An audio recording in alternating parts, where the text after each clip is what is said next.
What is going on, everybody? Today we're going to be having another episode of The Boiling Point, which is our second episode. If you didn't catch the maiden voyage last week, I definitely encourage you to check it out. I'll be skipping some of that longer intro from last week now that some of you have got a taste of what this is going to be like. But for those of you who didn't see it, I want to give a bit of a forewarn if anyone is watching this with their kids or at work.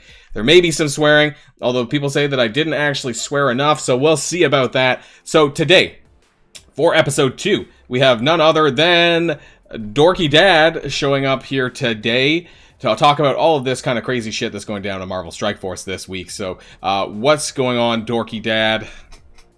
Not much. I'm just excited to be here because we let age go before beauty. Heartgrave was here last week. I'm here to set the standard going forward for this amazing series.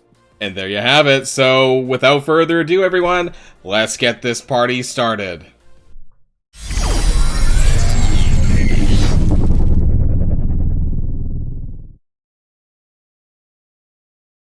And because I forgot to mention it in the intro, so how this is going to work here is that we're going to be rating every issue here out of 10, and then we're going to add up the 5 issues at the end and figure out which one of us is angrier. And we're starting off here talking about the compensation for the Stark Armory Stockpile event. Yeah, I know we're kind of still talking about this. I feel like we didn't really get a really satisfactory answer to this. I don't think really people were really happy at the end of the day. So this is issue number 1, starting on the boiling point.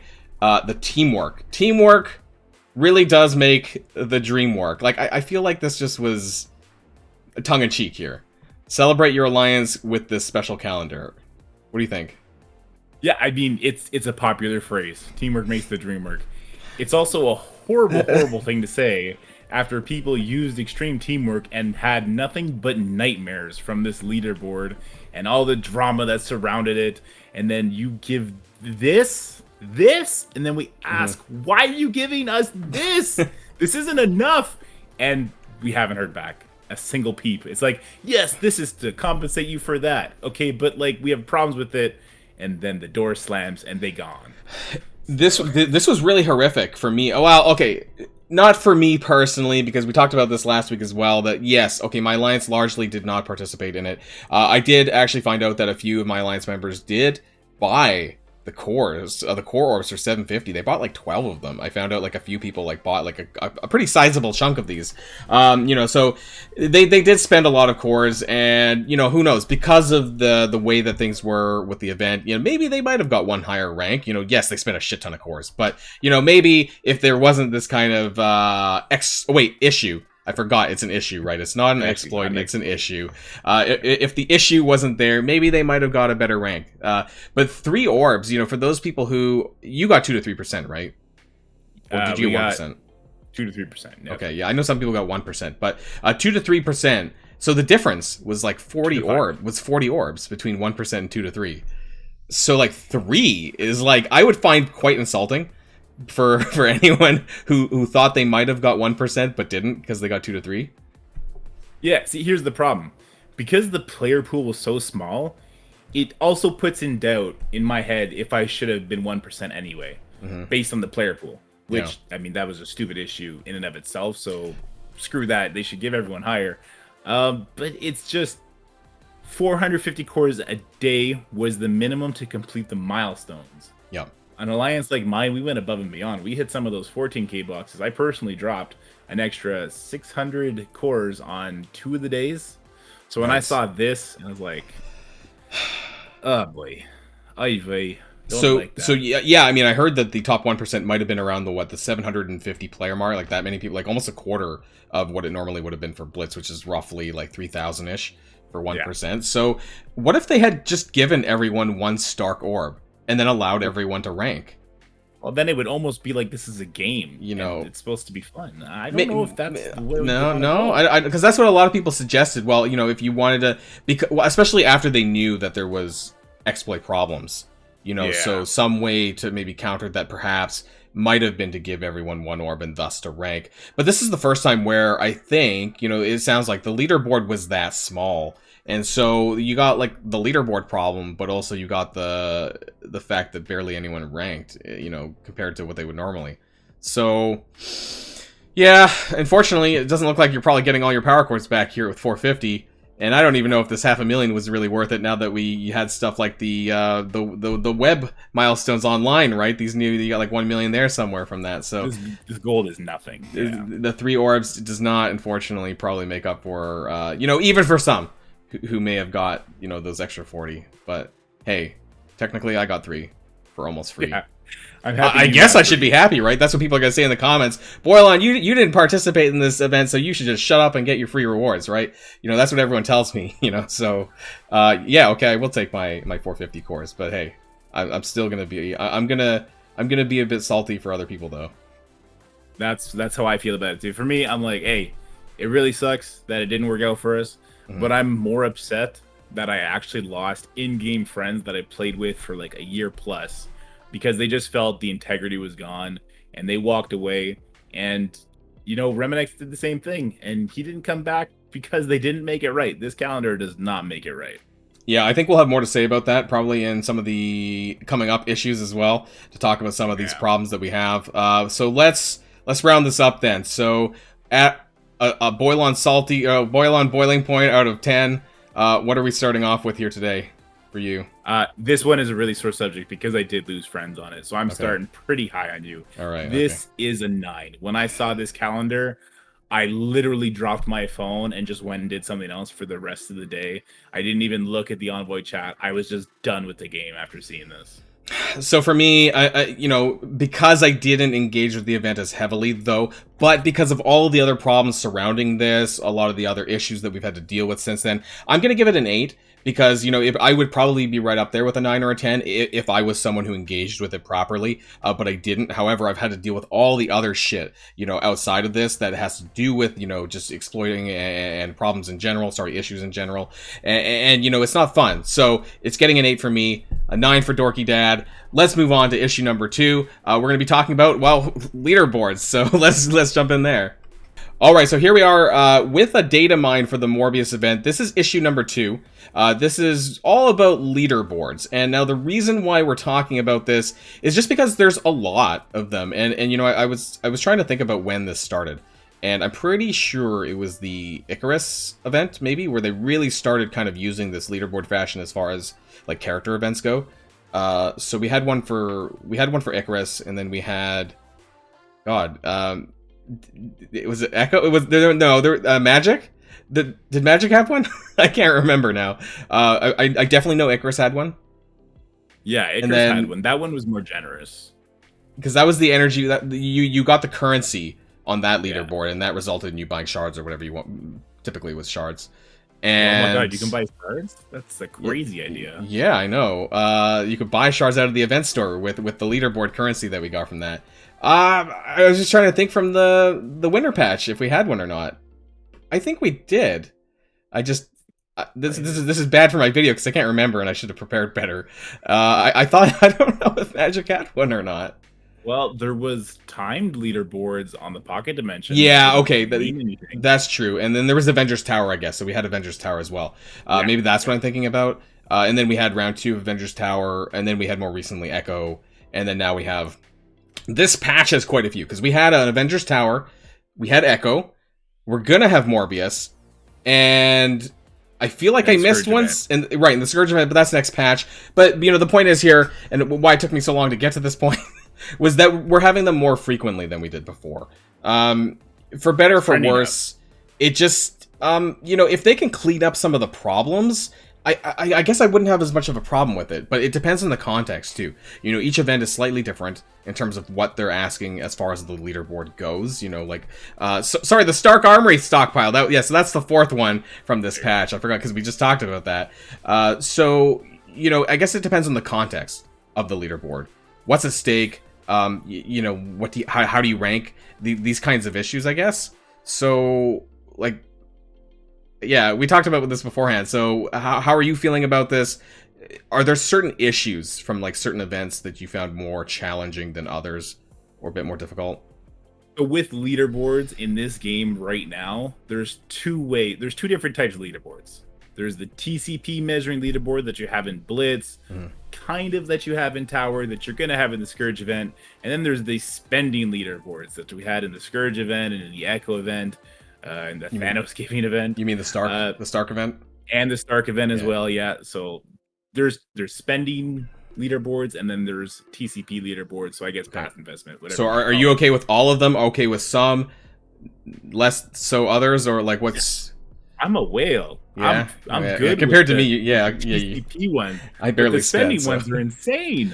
They're well. I mean, actually, the Stark army, for what it's worth, I don't think it was actually as high of a spending limit as like Thanos Giving was, for example. I know that. Oh no! Did Thanos Giving have a leaderboard actually? I'm not sure. I mean, it did in the sense that you could see who won and who had put as much in. Oh, okay, but it didn't have a payout. But I mean, Thanos Giving like required a lot of money, I think, to clear that event, from what I remember. So for better or for worse, you know, the Stark, the milestone, anyways, you know, was not that. But you know, so you're okay with Whaley leaderboards or not? Yes and no. Listen, I'm okay because personally, in the TCP measuring leaderboards like Blitz, I just got 100, rank 100 in the Kate Blitz.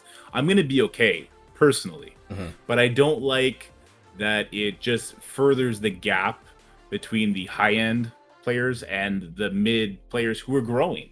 So I don't like that as like structure of the game, because I want the game to succeed. I want the game to thrive, and I don't think that's conducive to that. Well, let's talk about the Morbius event really quick, because, you know, I took a look at this data mine here, and so it seems like it hasn't started yet, of course, for anyone watching this. You score on the rank leaderboard by opening, by the Living Vampire milestone. Now, this milestone is solely from opening Mystic Assassin orbs. Okay, so how do you get these Assassin orbs? Well, you get them from these two milestones, aside from spending, but the free-to-play players can only get them from the 4-day milestones. I don't know if they're repeating or not, if it's two different repeats, but the Fangs Out milestone and the Flesh and Blood milestone. So that's the only way free-to-play players can get these orbs. So what that means is, obviously, you know, how else are you going to compete in this ranked leaderboard as well? There's probably going to be offers available to buy these orbs, or you could core the orb, or whatever, you know, fashion that you can acquire this. Is probably, there's going to be extra ways to do that. So for here, luckily it doesn't appear though that this ranked leaderboard is going to contain Morbius shards. It says here teal unique gear. So this kind of shouts out to me like the Echo event, where they had the teal unique orb that was available there as part of that payout. And it says T2 ISO 8 ions, I guess. Like, I'm not sure what they mean by that. Probably ions. So the leaderboard payout doesn't seem that detrimental, I suppose, in that aspect. And I was kind of okay with that, I guess. But it did turn out that Echo's milestone was not completable free to play. I think that, like, for most of us that didn't spend, we only got 100 shards. So I'm kind of expecting something very similar with Morbius's. Like, you can clear maybe half of it, 2/3 of it, but then the rest of it, this Living Vampire milestone for opening the orbs, you're gonna need to get more orbs, you know, from spending or however else coring to complete further. So I go in with an open mind, but at the end of the day, you know, I'm expecting, you know, people like Boilon, you know, how many shards for Morbius can we expect? I'm kind of, you know, I have low expectations. But, you know, 100 shards is kind of where I'm thinking, because based on Echo, right? That's just where I think I'm landing these days. What about you? What do you think about this stuff coming up? Did you even look at it? Yeah, I've looked it over, because one of the Fangs Out milestone, part of the scoring is to spend cores. So I saw that and I had a mini heart attack. But then it seems like that part of it is just going to happen naturally by doing your 50 core refreshes. Hopefully. Yeah, well, yeah, I actually totally glossed over that part too. So that's the Flesh and Blood milestone at the end, where you get points for spending power cores, doing a whole later when we get closer to the event, you know, I'll be talking more about that. But holy shit, I hope that's not anything crazy that requires you to do that. But there's a potential this event is like the worst we've ever seen. Who knows, right? They could keep getting worse. And really quickly, just before, you know, I also wanted to talk very quickly about the Pestilence. I say quickly, but yeah, I know this is very contentious for some people, and that this is going to be a ranked leaderboard as well. Although I have to say that comparably to Blitz, I'm not sure if this is necessarily a huge sort of wide roster TCP leaderboard. And the reason why I say that is that because you could get away with like a tall roster like people who have really invested into Dark Hunters or Web Warriors, and then it seems like, you know, you will be able to use some other characters. So if you have the right characters, then maybe that huge wide TCP might not matter as much. So maybe like tall whales might be able to perform well here as well. Yeah, I mean, it's going to be recent spenders, right? People who whaled out on Web Warriors or whaled on Dark Hunters and got good red stars, so a little bit of RNG luck there. But I'm not too infuriated with this leaderboard, because I think a lot of it's going to come down to skill and time input. I think the more you play around with these scourges and the affixes you add, which are also called scourges, the higher you're going to rank. Now, the question becomes, how is the leaderboard going to be striated? Is it going to be like ranks 1 to 10 or is one bracket, 10 to 100 is another bracket, and then 1% to 2%, and then everybody else gets like 10 shards? Yeah. So it's going to depend how they break that up. So yeah, we're going to get to the blog language. That's number 3. What do you think in terms of like leaderboard payouts that you would expect for an unlock for this kind of character? Like top 5%, top 3%, 2%, like 1 to 2%. Like what kind of payout do you think? Just an estimation that you think these people might get it if they score there. I think without knowing anymore. Yeah, I think a reasonable break point would be 5% for first time. I think they're gonna go 1%. That's 5 times worse than your estimate. Yeah, so. I think it's gonna be 1%. But as far as leaderboards go, and some people have been calling it, well, cheater boards. And so how does that impact your thoughts about, like, well, the integrity of, if there isn't any integrity left, of, you know, can it be exploited? Can it be circumvented in some ways? Do you trust them right now, I guess, that this will go off without a problem? I'm more trustworthy with the Scourge event. Okay. Because the Scourge event is going to be, you're going to need like an APK to crack into those leaderboards. That's more easily detectable than, say, some of the donation issues or War Store issues that are occurring. So okay. I'm more happy about this leaderboard. When it comes to spending resources or spending money, I think that's where leaderboards lose a lot of their integrity. Not just because it's all, okay, how much you spend is how much you win, but because there's methods in the spending process that seem to get double counted. So this leaderboard is fine. We'll see about the Morbius one with the whole spending cores aspect and everything like that. Yeah, I mean, there's a lot of issues in Marvel Strike Force right now. I mean, I do hope that they have a plan, though. You know, like if there is a problem with the event, that they have a way to you know, jump on it ASAP and not let these kind of things slide. And I think that's the biggest concern that I'm hearing from the player base, is that, you know, if there is a problem, how quick are they to fix it? And I guess that's where I'm currently sitting at right now, and hoping that when this comes out, that, you know, some, you know, good players are not being screwed out of something that happens. So, okay, let's round this one up then. So, out of 10, I think it sounds like you're going to be a bit lower than me, but let's hear it. Okay, well, let me do both leaderboards into one. So if this one's a 3 and leaderboards like the Stark one is a 9, let's give this a 6. Okay, I think. I don't want to be accused of being too salty here. I'm gonna go 1 down from last time. I'm gonna say 7. I said mainly because that's kind of the concerns that I have more broadly, just in integrity issues, cheating, those kinds of things as well. Issues, whatever we want to call it now. So I'm gonna leave it at a 7. All right. So let's move on to issue number 3. All right, so we're here in like halfway through the blog anyways, because we're here to talk about blog language. And so a lot of people have been coming to me, and probably other content creators as well, you know, about the possibly intentionally misleading and vague, you know, comments that are not comments, the way that it's described, that the player base often gets confused with what's actually written here. You know, often there's more questions than answers given, and we have to microscope every little detail here in the sentence to make sure that we're not misinterpreting things. And even at the end of the day, you know, there's some misinterpretation, I think, in some cases. And I think they want that almost, because like there's parts here, specifically what I had issue with, and I'm going to zoom in a little bit and hope that I can get that in here. Where you'll earn, so this is Morgan Le Fay's Pestilence Scourge event description, where you earn her character shards via milestone rank rewards. Scourge difficulties 1 through 5 have flexible character requirements, but difficulty 6 and above will require either Web Warriors or Dark Hunter, specifically for mission 5 and 10. Some question that I did have to clarify in the Envoy channel was, okay, is it Web Warriors for 5 and Dark Hunters for 10, or can you use both? So now we found out that yes, you can use both for missions 5 and 10. Some people just wanted that clarified. Now, difficulties 6 and above are not required to unlock Morgan Le Fay. Full stop. Like, we can just kind of stop there. Like, to me, that suggests that we don't need to touch right there. If you just read it like at you know, point blank value, no, face value. Sorry, I got my words mixed up. That you could see this and assume that you don't even need to touch difficulty 6, right? Like, is that what I'm getting? That's how I got it in my first read. But that's how I read it too. And even when you read past the comma, keep in mind that you'll earn more.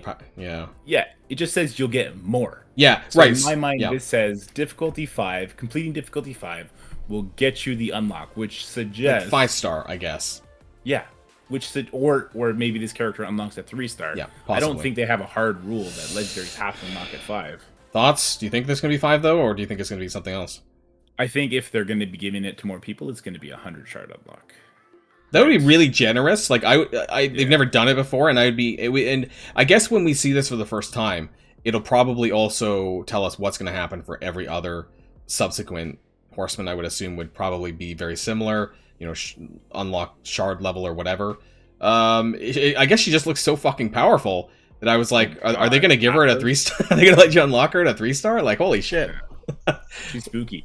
But that aside, they're needed to unlock Apocalypse. So maybe they are going to give us these characters at 3-star, but you need them at 5 to get Apocalypse. Okay, so they give you a taste. These characters. Give you a little bit of a taste, and then you can't actually unlock Apocalypse unless you do better. Yeah, that's kind of where my head is going, but I don't want to be too optimistic. Yeah.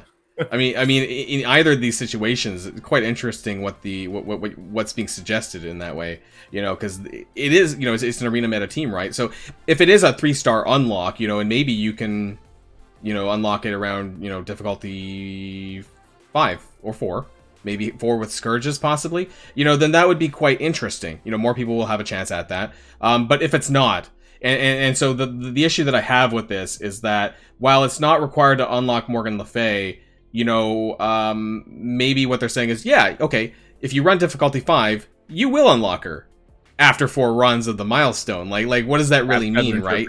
You know, it's there's definitely interpretation there, and knowing what I know, or what I think I know about Marvel Strike Force and Scopely, I'm like, are they going to be that generous on such a character that's so powerful? You know, it just, I'm very cautious. I'm incredibly cautious about this event in general. Yeah, so this isn't the only time that this kind of happens, though, right? And we see a lot of things in the blog. We kind of jump to conclusions a lot of times. But that would maybe help where, especially for us envoys, you know, if we ask for some clarifications that people are asking us, you know, maybe we should ask, you know, people asking us to ask these questions, you know, to resolve, you know, things like this, right? We see this photo here of Pestilence difficulty 5, and I'm like, holy fuck, they're like 500k power. I'm like, okay, is this what we're actually gonna get, or is this like a test photo, you know, subject to change? But it doesn't say that, of course, but like at first glance I was like, holy shit, what the hell is gonna go on in this event? So, and where you were a second ago says difficulty 5 can be cleared with gear tier 13 characters. That's true, and I guess this is well, I mean, from what we've seen with recommendations, usually that suggests that you could beat it with lower, right? This kind of reminds me of this kind of reminds me of like older legendary events and other events that give a guideline, but actually you could probably clear it with less. That being said, you know, maybe you can clear difficulty 6 with like gear tier 14. 5 yellow, 5 red kind of stuff, as long as you're, you know, it has no mention of ISOs in here at all either.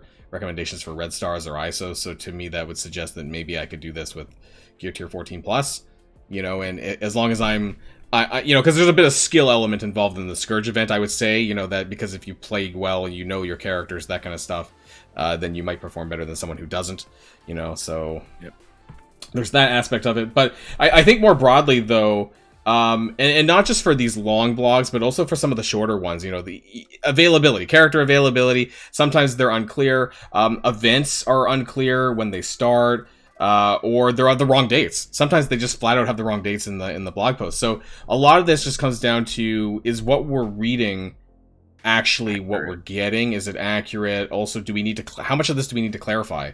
And I guess, and we're going to get to this towards the end, and part of my frustration is that when I do want to get some clarification on some of these issues, that we don't get them.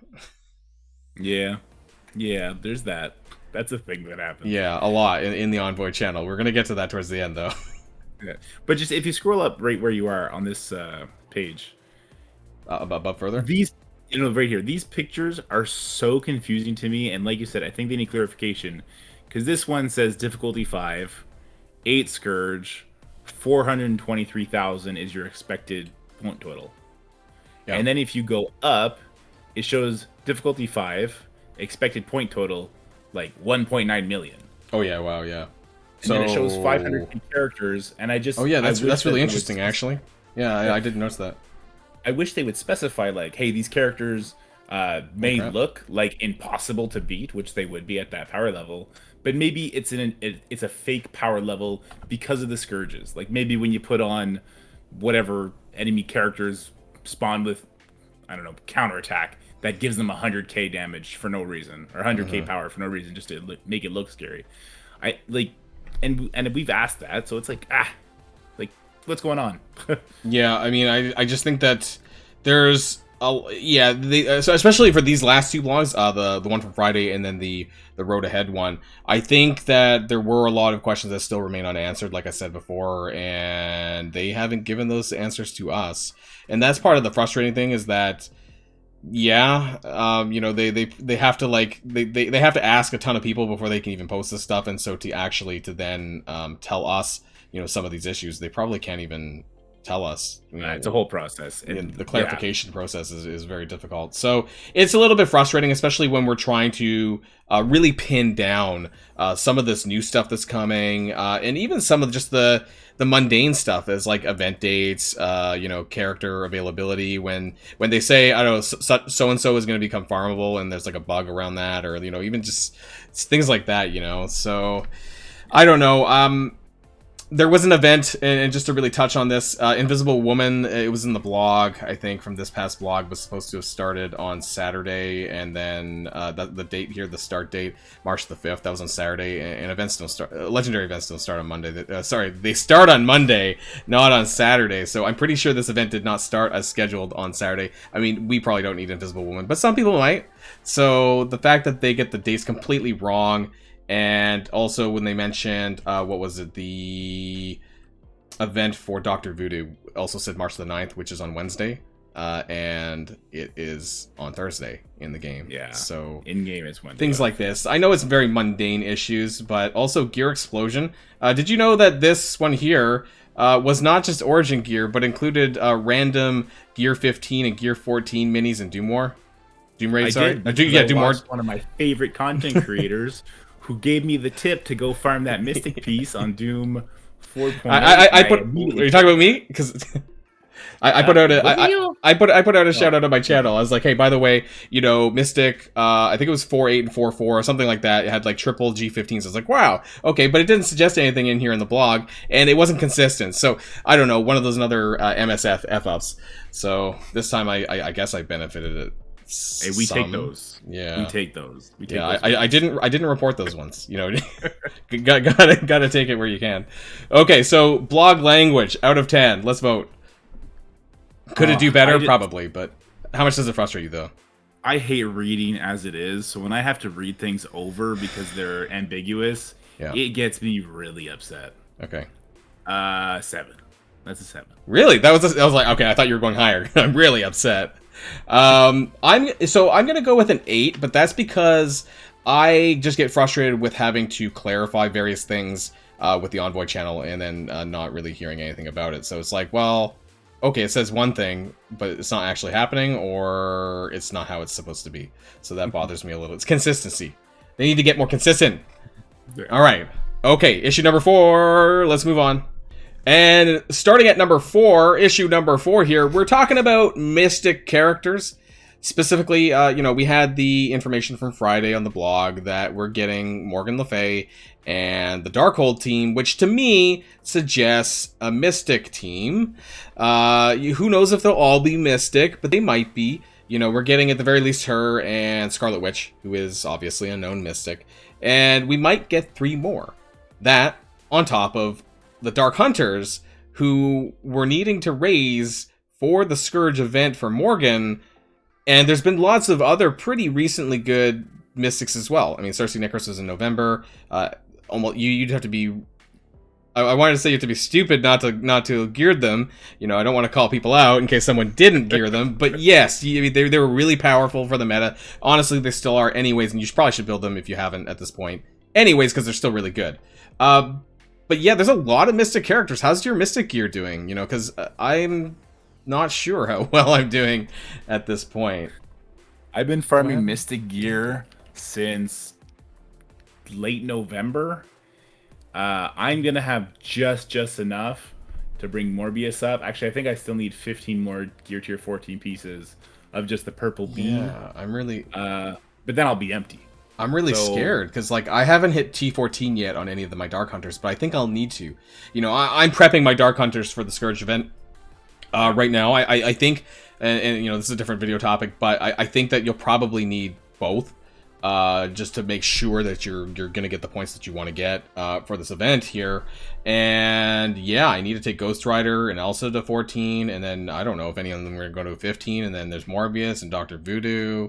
And shit, I don't even know how many Gear 15 minis I even have left. I'm trying to find a character that hasn't been to 15 yet. Here we go, America Chavez. So I can see just how many I do have. Oh look, I have a free piece. That's great. I'm gonna need that one. Actually, I have quite a few of these somehow. 360. Okay, this isn't Doom 4 though, so you can farm this daily because you should be doing this daily. Yeah, but this I also Doom have Chapter 4. 40 of these. You're about to get a 10 ranking on the boiling point from me here. I need so many. Oh, what's the other one? I have less of the other one. I know that for a fact, though. This one here, the Mythic Geode. I have 180, which I guess is still quite a bit, but averagely a character's like what? Like 3 sets, so that's like 54 of these. So it's still a fair bit. And so if we're talking about 4 characters, I might run out of geodes. If we're talking Ghost Rider, Elsa...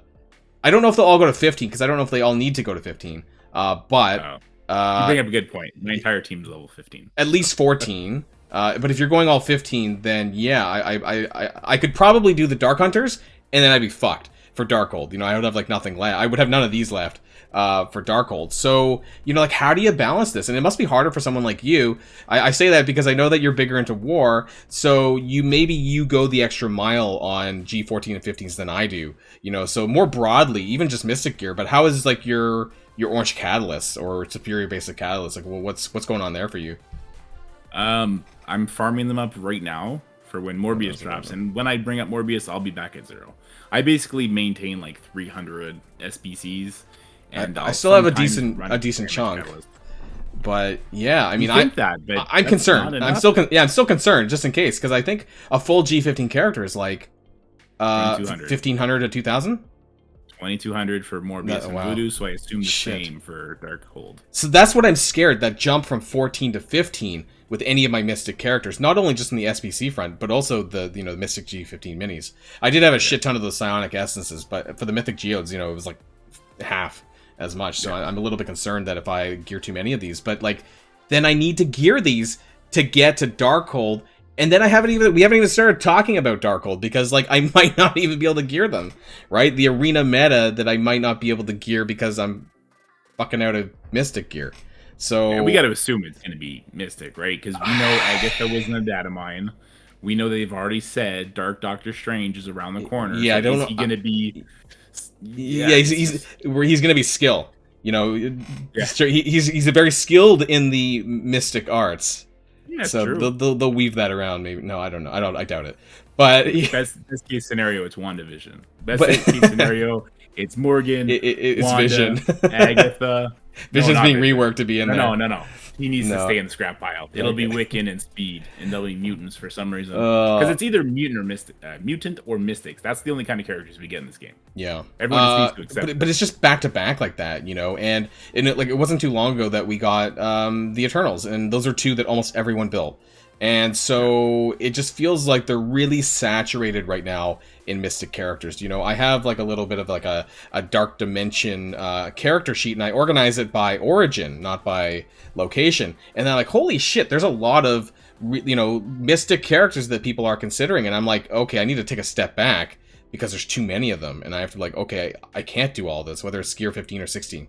You know, and you really have to pick your battles right now in the Mystic origin, because it's just there's so many of it. I almost dare I say maybe regret this. I'm not sure now, because knowing what I know now about Darkhold, I'm like, maybe I should have saved this, and if I get lucky enough to get Morgan the first pass, could have gone on her.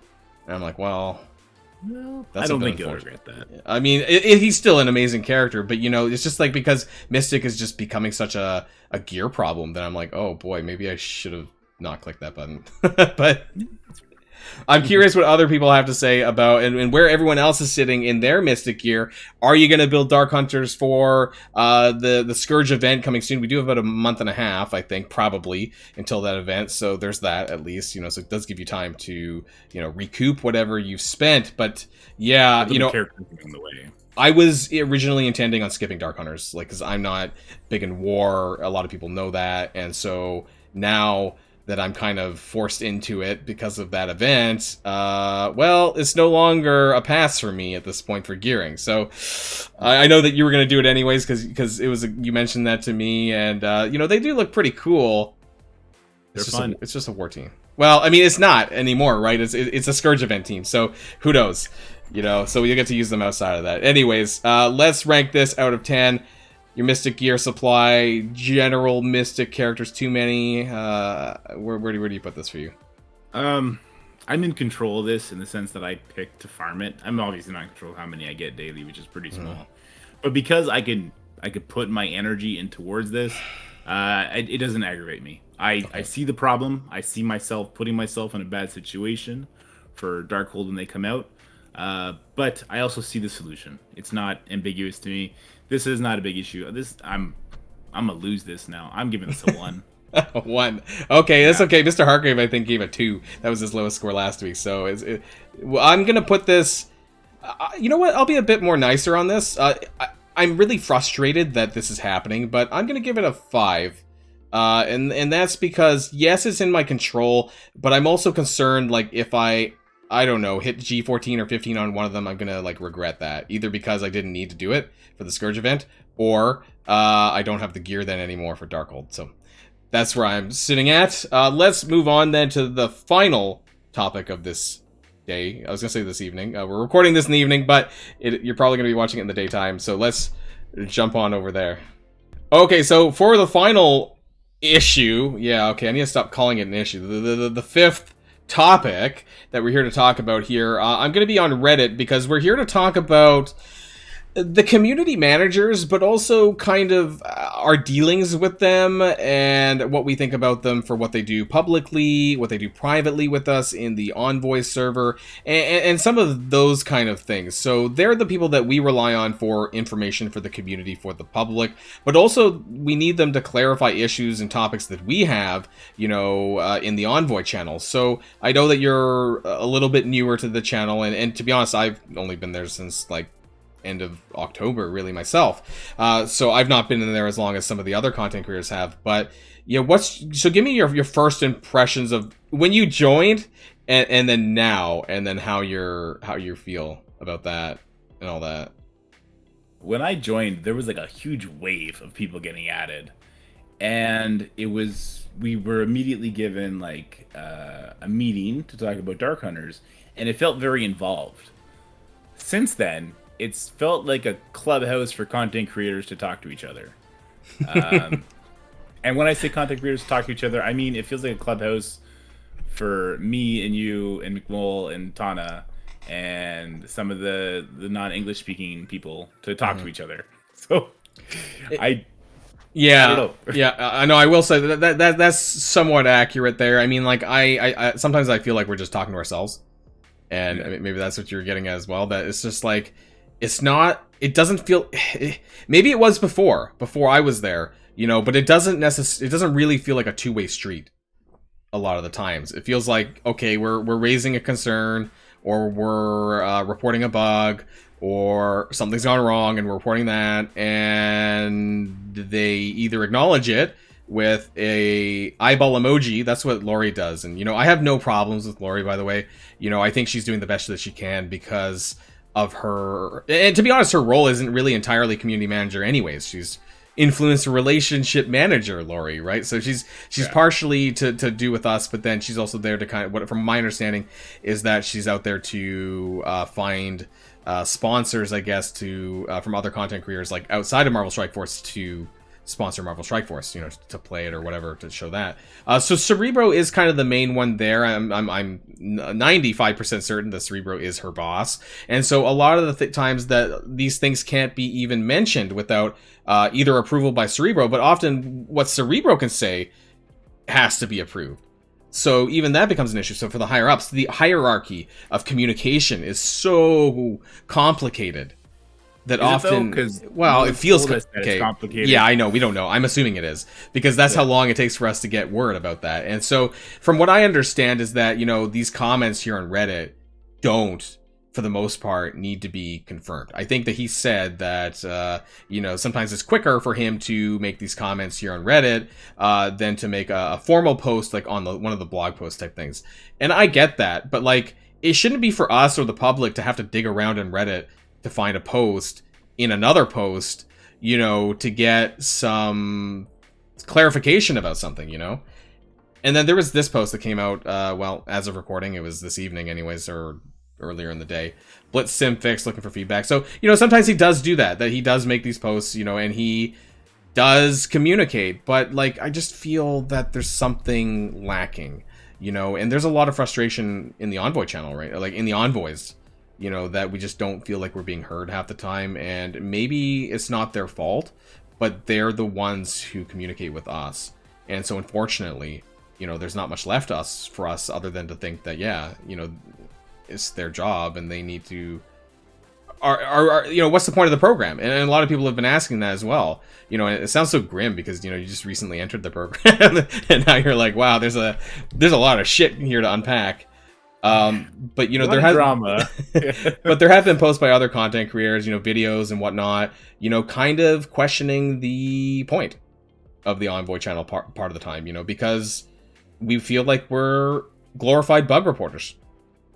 That's how I feel sometimes, you know, that's what I'm there to do, and I don't get paid for it. So it's difficult, right? Because like people in the community will come to us, tell us about a bug. We'll report it to them, and then we're kind of staring at it, waiting for a response. So we could get back to the community to be like, hey, it's been reported. This was the response. They're looking into it. Whatever the response may be. It could be just, hey, we've seen what you said. We're going to go look into this, and we'll get back to you. Even just that would be something. So I guess that would be the most optimal thing. It's like a quick acknowledgement, though they can't, I know they're not there, you know, 24/7. That's what the eyeball emoji's for. The eyeball emojis is the same thing as what my boss texts me, because he doesn't understand that ... is like a passive aggressive way to end a sentence. He thinks it's just like a sentence break. Yeah. And I know Lori is using it just to show us that she's acknowledging that she's seen it. And that's cool. But to me, something in my subconscious, it's the googly eyes where it's just like, what is this stupid comment? So like some actual text like suggests, yes, we've heard your issue, we're on it, you know, like that. You would appreciate like some text. Yeah, for sure. Even just like okay, like just okay. Yeah. But yeah, I think we have different opinions on the Envoy stuff, probably because since I've joined, like I said, it started off with like a lot of communications, a lot of moving parts, because there was that meeting and stuff like that for Dark Hunters, and now it's been dead. So I don't even know what I expect from them. From the Envoy program, the best thing that's happened to me from it is networking with you guys, you know, with you at the time, Rem, Mobile, Bull, you are No, um, I can be two and, people. yeah, and I'm sure that's going to continue. I'm sure eventually I'll hook up with Valley and Tana and Phil and whoever else, and that'll be cool. And I think that's the main takeaway I've got from the Envoy program.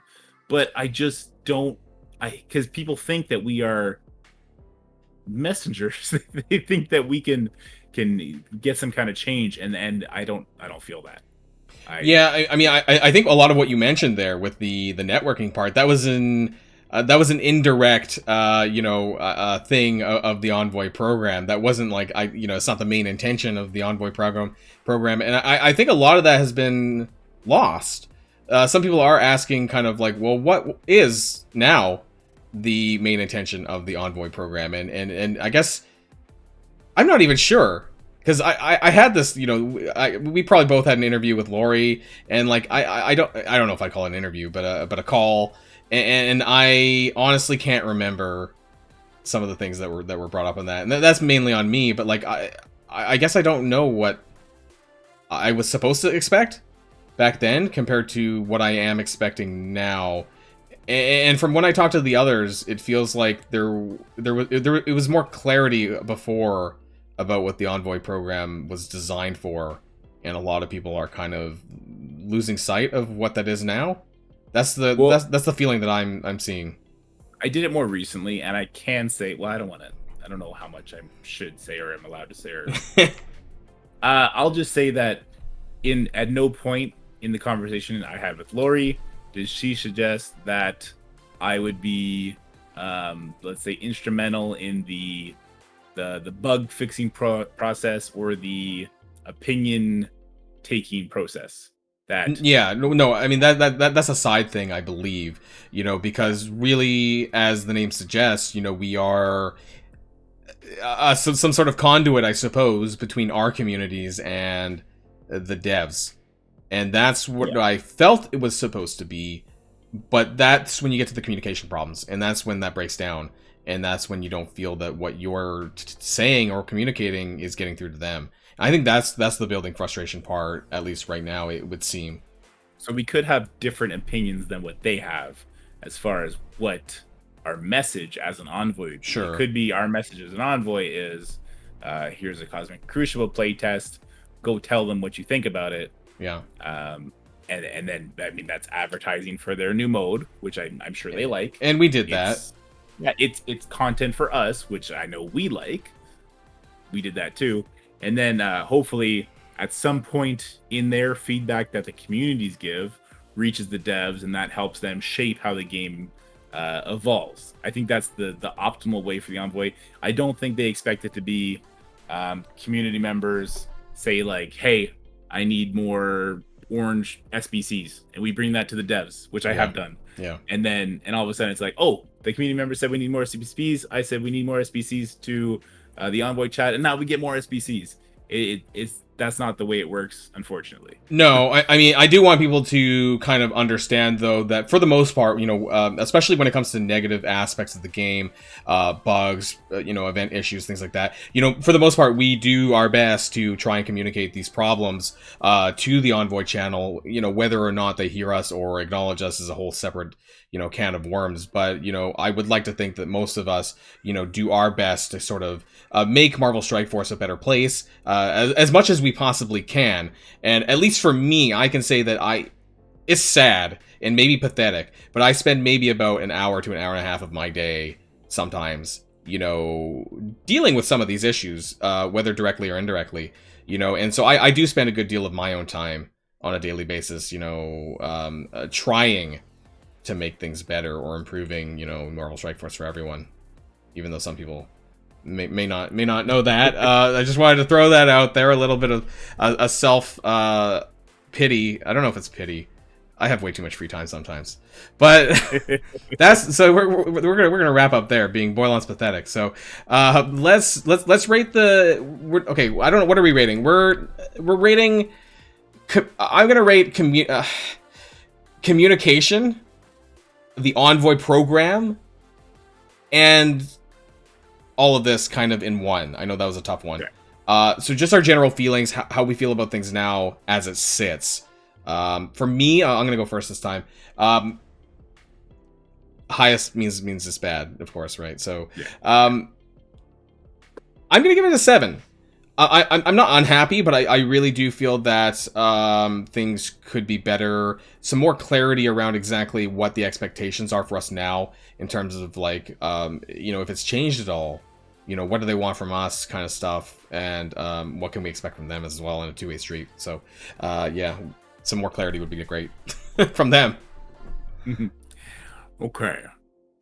See, it all depends on your perspective, right? Because I've given up on the idea that I can help institute change. So I'm not as mad at No, it yeah, as it was. maybe different people will have different levels of frustration.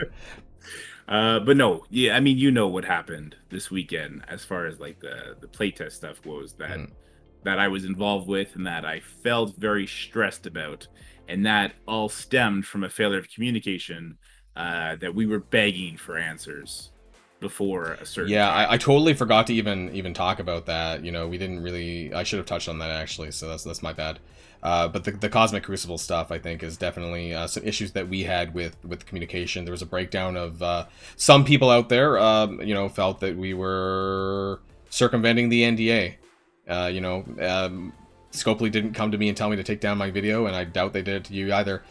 So it is what it is, I guess, there.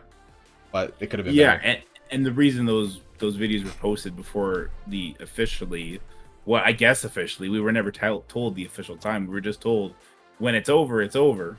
And then we were said, hey, it's over now, but that it wasn't the official time. Anyway, that frustration and dealing with that and then seeing how that affected you, that really angered me. And so since that is the most recent thing, occurrence regarding this topic, I'm really pissed off about that.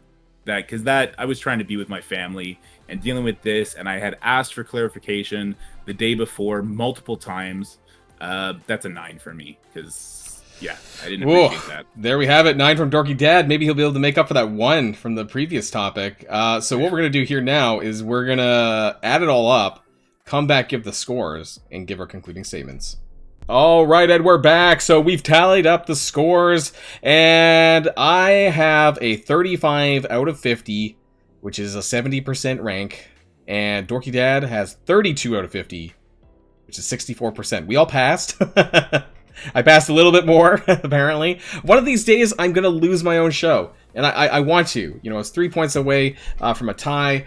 Maybe next week, if we have just as many salty things to talk about. People have been wondering whether or not I'm actually going to have enough things to talk about every week. And, you know, maybe at the rate we're going, we will. But, you know, we'll have to see if it's a every week show or not. So, yeah. Thank you, DorkyDad, for coming along for this episode. Do you have any concluding things to say about, I don't know, any of the topics or whatever you want? I'll get you next time. Yeah. I will be the saltier person next time. I'm going to go and just start eating lots of French fries, and I'm going to be so salty next time. Go have a poutine. Yeah, poutine. Yeah, I want one. Poutine. So you guys should all check out DorkyDad's channel. I'll leave some links in the comments and description down below. There's also, probably a bit late now, I was going to say there's timestamps, but well, hopefully you saw that. I should have mentioned that in the beginning. There's probably a lot of things I probably should have mentioned in the beginning. I'll do better for next time. So that's everything here on The Boiling Point, and I'll see you guys next Wednesday if we have enough for episode 3. So Boilon, DorkyDad, signing out.